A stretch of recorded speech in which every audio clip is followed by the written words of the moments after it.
You ask Tiger to solve. This deals with linear equations with one unknown. The final result is y equals 4/3. Let's solve it step by step. Rearrange the coefficients. Isolate the y. Multiply both sides by inverse fraction 16/9. Group like terms.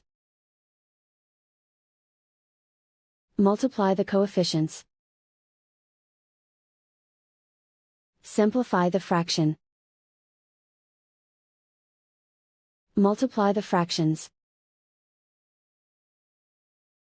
Simplify the arithmetic. And so the final result is y equals 4/3.